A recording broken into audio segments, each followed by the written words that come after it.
ஜாதகத்துல குரு செவ்வாய் இணைவு இருக்கு. குரு செவ்வாய் இணைவு இருந்தா டிவோர்ஸுக்கு, வழக்குகளுக்கு ஓடணும். அந்த ஜாதகத்துல குருவுடன் சேர்ந்த கிரகங்கள் வக்ரம் பரிவர்த்தனையாகி இந்த பிள்ளைக்கு 2 திருமணம் நடக்கும்.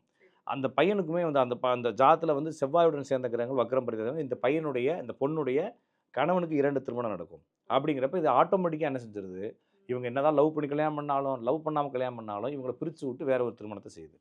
இதுல என்னன்னா, இந்த ஜாதகத்திற்கு காதல் திருமணம் இல்லாமல் வேற திருமணம் பண்ணியிருந்தா, இது ஏற்கனவே பஞ்சாயத்தாகி முடிஞ்சிருக்கும்.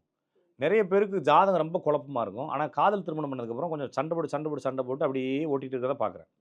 இது வந்து பிரிவதற்கான வாய்ப்புகளை 30% சரி பண்ணி குடுக்குது காதல். அவ்வளதானே தவிர, அதுவும் எதுக்கு அப்டின்னா, நாளைக்கு நீ தானே செலக்ட் பண்ண அப்படின்னு சொல்லி நம்ம சமூகம் குற்றம் பண்ணுன்றதுக்காக இவங்க அப்பயும் ஒரு சுயநலமா தான் அத என்ன செய்றாங்கன்னா, இழுத்து பிடிச்சு புருஷன இழுத்து பிடிச்சு வச்சுக்கிறாங்க, பொண்டாட்டிய இழுத்து பிடிச்சு வச்சுக்கிறாங்க. அப்போ ஒரு ஜாதகத்தில சுக்கிரனோ, குருவோ, செவ்வாயோ டேமேஜ் ஆகும் பொழுது, அவங்க எவ்வளோ பெரிய லவ்வரா இருந்தாலும் பிரேக்கப் ஆகுறாங்க. இது எதுவுமே பிரச்சனை இல்லாத போது, அவங்க எதிரும் புதிருமாக அடிச்சு பிடிச்சு 2 பேரையும் கட்டி வச்சு, தாலி கட்டியிருந்தா கூட அவங்க கொஞ்ச நாள் கழிச்சு என்ன ஆயிடுறாங்கன்னா, 2 பேரும் சூப்பரான கப்புலாவே மாறி நல்ல பிள்ளைகள பெத்து வாழ்றாங்க. அப்படி பார்க்கணும்.